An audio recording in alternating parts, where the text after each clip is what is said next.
2024 के लोकसभा चुनाव के लिए महायुति के घटक दलों बीजेपी, शिवसेना शिंदे गुट और एनसीपी अजीत पवार गुट के बीच सीट के बंटवारे के फॉर्मूले को लगभग अंतिम रूप दे दिया गया। इसके मुताबिक महाराष्ट्र की कुल 48 लोकसभा सीटों में से भारतीय जनता पार्टी 26 सीटों पर चुनाव लड़ेगी।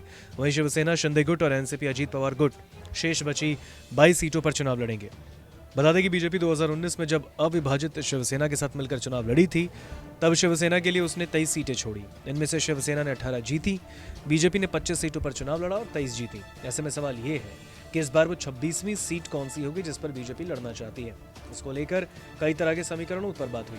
अगर मुंबई और एमएमआर की बात करें तो 3 सीटों पर ध्यान दिया जा सकता है जिन पर संभवतः बीजेपी अपना उम्मीदवार उतार सकती है। फडणवीस ने अपने एक इंटरव्यू में साफ नहीं किया कि इस बार बीजेपी जो एक ज्यादा सीट ले रही है वो कौन सी है। हालांकि चर्चा है कि ये सीट ठाणे, कल्याण या उत्तर पश्चिम मुंबई में से कोई एक हो सकती है। चलिए तीनों के समीकरण आपको बता दें। सबसे पहले ठाणे की बात करते हैं। ठाणे सीट से शिवसेना उद्धव गुट के राजन विचारे और कल्याण से मुख्यमंत्री एकनाथ शिंदे के पुत्र श्रीकांत शिंदे सांसद हैं। ठाणे लोकसभा सीट के अंतर्गत आने वाली 6 विधानसभा सीटों में से 2 पर शिवसेना के विधायक हैं।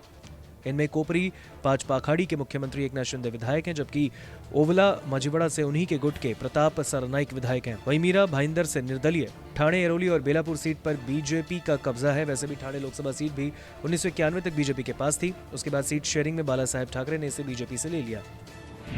कल्याण लोकसभा सीट 2008 में अस्तित्व में आई। 2009 में पहली बार इस सीट पर चुनाव हुए, तब से इस सीट पर शिवसेना का कब्जा है।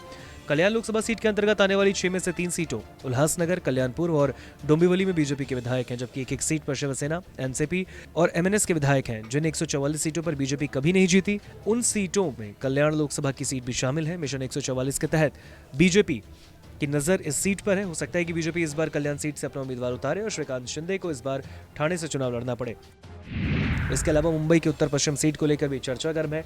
इस सीट पर शिवसेना शिंदे गुट में शामिल गजानन कीर्तिकर मौजूदा सांसद हैं। वे मूल शिवसेना छोड़कर शिंदे के शिवसेना में शामिल हुए, लेकिन उनका बेटा अमोल कीर्तिकर अब भी उद्धव ठाकरे के साथ है। संभावना है कि उद्धव ठाकरे गुट अमोल कीर्तिकर को अपना उम्मीदवार बनाएगा, जबकि गजानन कीर्तिकर खुद भी चुनाव लड़ने की घोषणा कर चुके हैं। कीर्तिकर के अलावा शिंदे गुट के दूसरे नेता रामदास कदम भी इस सीट पर इस बार अपने बेटे को चुनाव लड़ाना चाहते हैं। इस वजह से पिछले दिनों कीर्तिकर और कदम के बीच जबरदस्त जबानी जंग भी हो चुकी है। खास बात यह है कि उत्तर पश्चिम मुंबई लोकसभा सीट भी बीजेपी कभी नहीं जीती। लोकसभा चुनाव में इस सीट पर मुकाबला हमेशा शिवसेना और कांग्रेस के बीच रहा, लेकिन इस लोकसभा सीट के अंतर्गत आने वाली 6 विधानसभा सीटों में से 3 पर शिवसेना और 3 पर बीजेपी के विधायक हैं। खास बात यह है कि जिन 3 सीटों पर शिवसेना के विधायक हैं, वो तीनों विधायक रविंद्र वायकर, सुनील प्रभु और ऋतुजा लटके पार्टी में बड़ी बगावत के बाद भी शिंदे के साथ नहीं बल्कि उद्धव ठाकरे के साथ हैं। चर्चा है कि बीजेपी अगर शिवसेना शिंदे गुट से यह सीट ले पाती है तो इस बार किसी फिल्म सितारे को उम्मीदवार बना सकती है। नमस्कार, मैं हूं मानक गुप्ता। अगर आपको हमारा ये वीडियो पसंद आया हो तो इसे लाइक और शेयर जरूर करें, और हां, हमें सब्सक्राइब और फॉलो करना ना भूलें ताकि आप देश और दुनिया की कोई खबर मिस ना करें।